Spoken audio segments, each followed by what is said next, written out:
Olá! No episódio de hoje você vai ouvir histórias de clones, garotinha no banheiro, sonhos e prisão e por último despedida do além. A primeira história é encontro com os clones dos meus pais. Quando eu era pequeno, costumava acordar no meio da noite e ir para o quarto dos meus pais dormir ao lado da minha mãe. Uma noite, quando eu tinha cerca de 5 ou 6 anos, tive um sonho muito vívido em que acordei assustado e fui correndo para o quarto deles para me acalmar.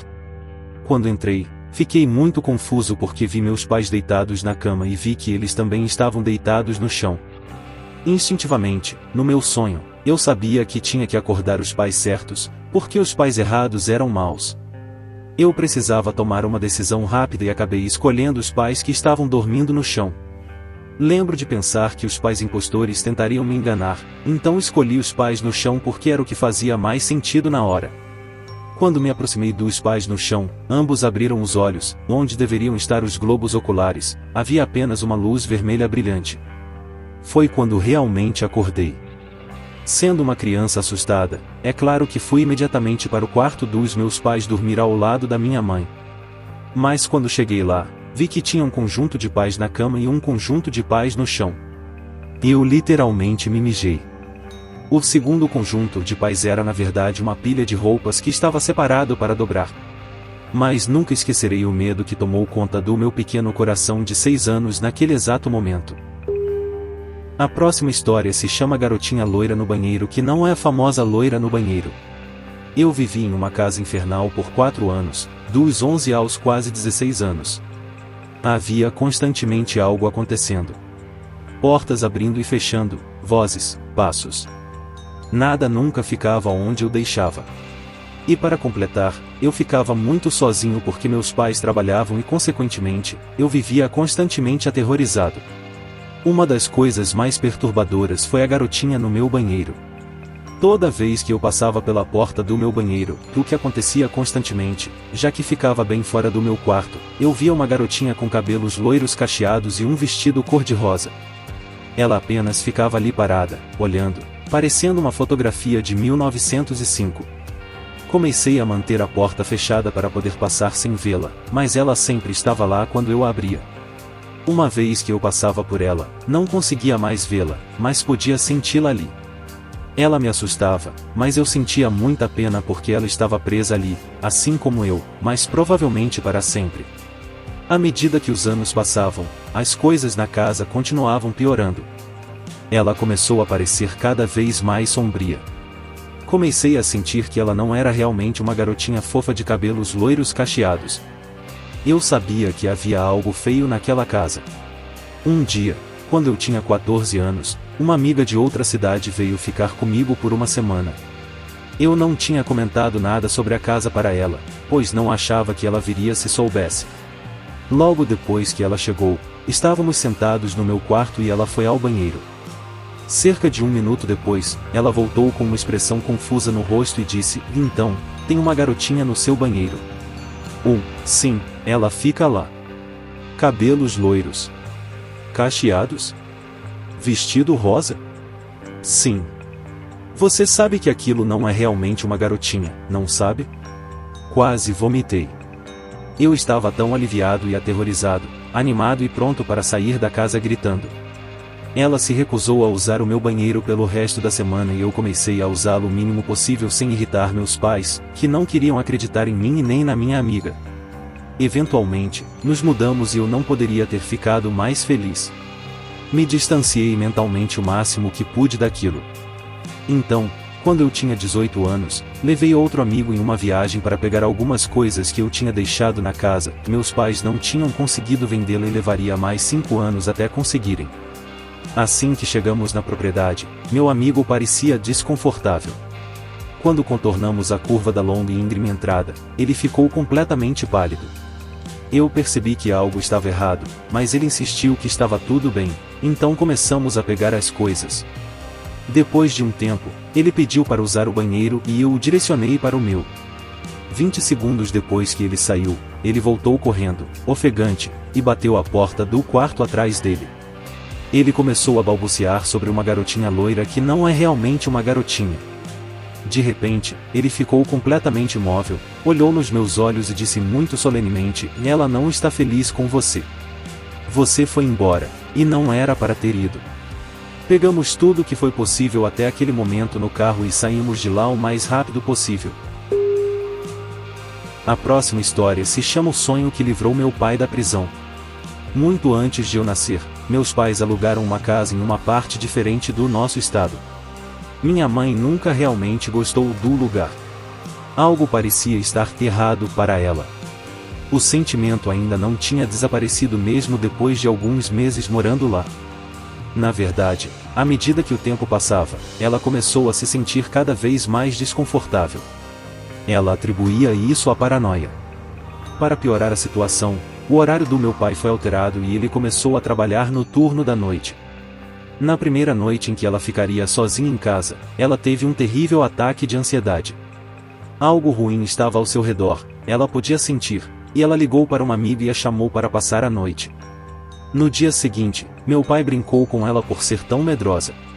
Antes de meu pai sair para o trabalho na noite seguinte, minha mãe colocou timidamente um par grande de tesouras afiadas de costura debaixo do travesseiro. Ela disse que se sentia envergonhada, porque é claro que tudo era apenas imaginação dela. Ela havia considerado pegar uma faca, mas achou isso muito bobo e exagerado. Ainda assim, ela queria algo que pudesse ajudar a acalmar seus nervos quando fosse dormir. Ela finalmente conseguiu dormir e teve um sonho muito intenso, daqueles em que você nem percebe que é um sonho. Ela disse que no sonho levantou para ir ao banheiro. Enquanto voltava para o quarto, de repente, a personagem do sonho começou a sentir uma sensação de formigamento por todo o corpo. Em seguida, ela não conseguia respirar. No começo, no sonho, ela estava calma, mas a respiração não voltava. Ela tentou engolir e sentiu uma forte pressão contra sua garganta, uma mão empurrando e que não soltava. Então a pressão pulou e estava sob a linha do maxilar, apertando de forma que todo o seu pescoço estava se fechando para dentro. Ela caiu de joelhos. De repente, ela percebeu que estava fazendo sons de engasgo. Por algum motivo, ela disse que sentiu vontade de vomitar a língua para poder respirar mais um pouco. Havia uma pulsação abaixo de suas orelhas e o corredor começou a inclinar. Ela não sabia por quê, mas foi dominada por um único pensamento, que precisava chegar ao quarto. Ela começou a rastejar pelo corredor de joelhos, impulsionando-se pelos cotovelos, ainda engasgando e ofegante. O carpete queimava contra sua pele. Parecia que ela estava debaixo d'água, cada movimento mínimo encontrava resistência. Finalmente, ela conseguiu chegar ao quarto. Apesar de seus melhores esforços para se acalmar, seu coração estava batendo tão forte que começou a doer fisicamente também. De repente, o que quer que estivesse em seu pescoço apertou a ponto de ela ouvir um som de estalo. Ela pensou: "Eu vou morrer", e isso deu à sua personagem do sonho uma onda de adrenalina. Ela esticou o braço para cima na cama e pegou debaixo do travesseiro, e foi quando ela acordou. O sol estava nascendo e havia luz fresca no quarto. Ela estava encharcada de suor e ficou deitada na cama por cerca de meia hora, chocada demais para se mexer. Quando finalmente se convenceu de levantar, balançou as pernas para fora do cobertor e sentiu uma sensação de ardência e dor. Ela olhou para baixo e viu as piores queimaduras de carpete que já tinha visto, camadas de pele descascada, pequenas manchas de sangue vermelho na pele rosada. Foi só depois de ela ter lentamente contornado a cama, ela foi em direção à porta e descobriu o que havia acontecido com as tesouras de costura. Elas estavam enfiadas a 3 polegadas de profundidade na parede mal feita. Minha mãe empacotou as malas e se mudou para a casa de sua irmã antes mesmo de meu pai chegar em casa.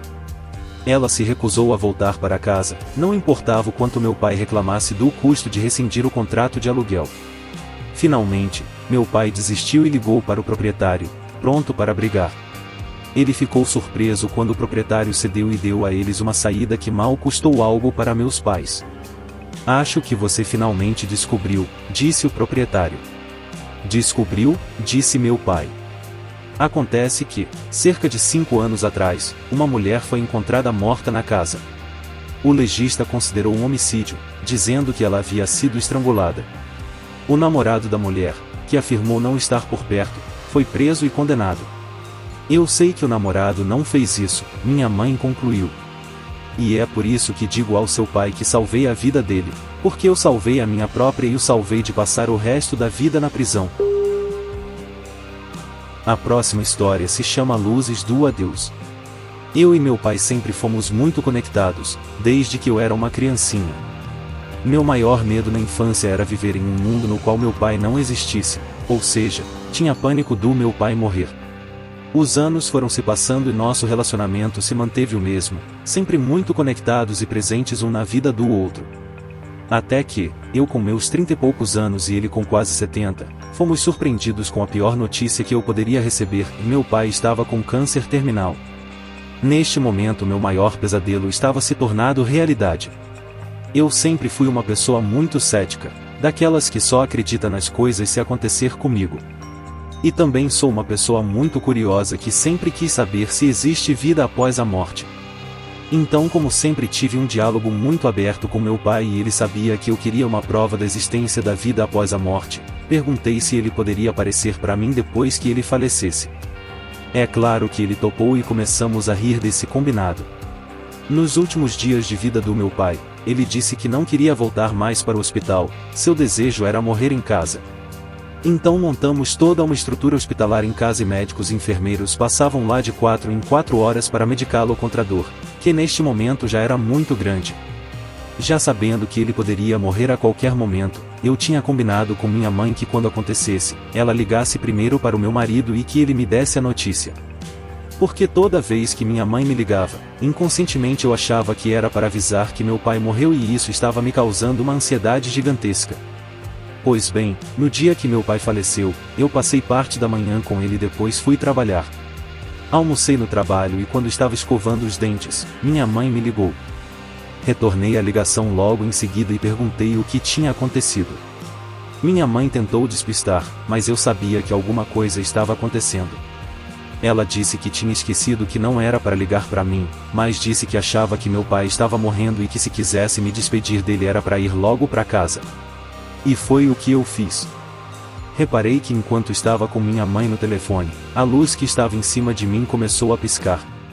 Até aí, tudo bem. Notei que as outras luzes estavam normais. Peguei minhas coisas e fui embora. Quando entrei no elevador, a luz também começou a piscar. Achei estranho, mas meu lado cético concluiu que era apenas mais uma coincidência. Quando cheguei na garagem, a luz que estava em cima do meu carro começou a piscar. Lá a garagem tinha uma luz em cima de cada vaga. Neste momento comecei a pensar que esses sinais poderiam ser do meu pai tentando se despedir de mim ou até mesmo que ele já teria falecido. Liguei o carro e comecei a sair da garagem, só que meu carro ficava no segundo andar. Quando comecei a fazer o trajeto até a porta da garagem, por onde meu carro passava, alguma luz piscava. E neste momento tive a certeza que ele estava tentando comunicar comigo, me avisar que sua hora de partir estava chegando. Comecei a respirar fundo e falar em voz alta que estava tudo bem, que eu precisava ficar calma porque precisava dirigir. Cheguei na casa dele e o médico já estava lá, ele me informou que meu pai ainda estava vivo, mas não por muito tempo. Fui até o quarto e consegui me despedir dele. Agradeci por ele ter sido o melhor pai do mundo e disse que ele poderia ir em paz porque eu iria ficar bem. E foi neste momento que ele faleceu. Reparei que ele tinha parado de respirar e chamei o médico, que verificou o pulso dele e confirmou que ele tinha partido. Faz 5 anos que perdi meu pai e hoje estou bem. Lembro dessa história com muito carinho e tenho a certeza que ele tentou se comunicar comigo da maneira que foi possível. Agora toda vez que eu reparo uma luz piscando eu imagino que pode ser ele avisando que está presente na minha vida. Mas confesso que ainda estou esperando ele aparecer para mim. Quer ver sua história aqui no canal? É só enviar seu relato no e-mail 666historiasdeterror@gmail.com.